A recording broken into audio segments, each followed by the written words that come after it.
सन 1857 भारत की धरती पर गर्मी का मौसम था। हवा में बेचैनी और लोगों के दिलों में एक अजीब सी खलबली उठ रही थी। यह वह समय था जब अंग्रेजों की हुकूमत भारत पर पूरी तरह छा चुकी थी।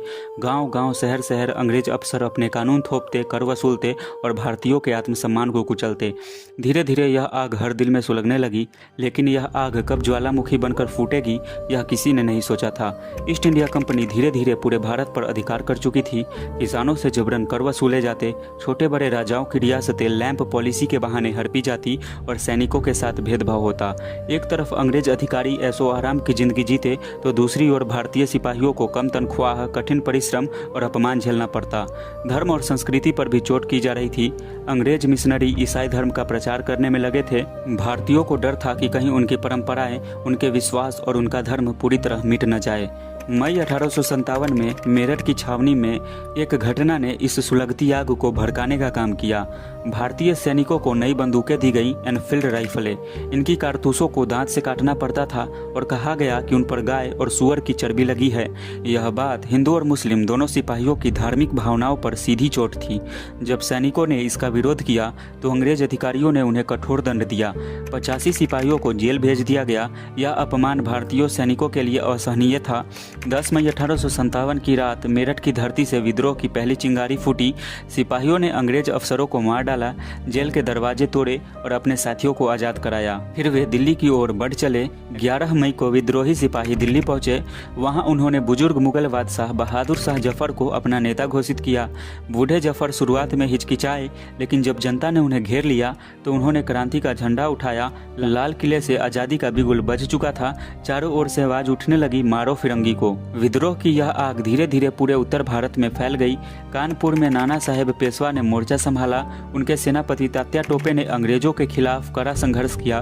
कानपुर की धरती अंग्रेजों के लिए कब्रगाह बन गई। झांसी की रानी लक्ष्मीबाई भी इस क्रांति का सबसे चमकता सितारा बनी। अंग्रेजों ने उनकी रियासतें पर कब्जा करने की कोशिश की, लेकिन रानी ने तलवार उठाई और कहा, मैं अपनी झांसी नहीं दूंगी। वह अपने दत्तक पुत्र को पीठ पर बांधकर घोड़े पर सवार हुई और युद्ध भूमि में शेरनी की तरह लड़ी। अवध में बेगम हजरत महल ने क्रांति का नेतृत्व किया। उन्होंने किसानों, जमींदारों और आम जनता को संगठित कर अंग्रेज को कड़ी टक्कर दी। इस तरह बिहार में वीर कुंवर सिंह, जिनकी उम्र 80 साल से ऊपर थी, हाथ में तलवार लेकर रणभूमि में उतरे और अंग्रेजों के दांत खट्टे कर दिए। इस क्रांति में सिर्फ सिपाही ही नहीं बल्कि किसान, मजदूर, जमींदार, आम जनता भी शामिल थे। जगह जगह लोग हथियार उठाकर अंग्रेज से भिड़ गए। मंदिरों और मस्जिदों से आज़ादी की पुकार गूंजने लगी।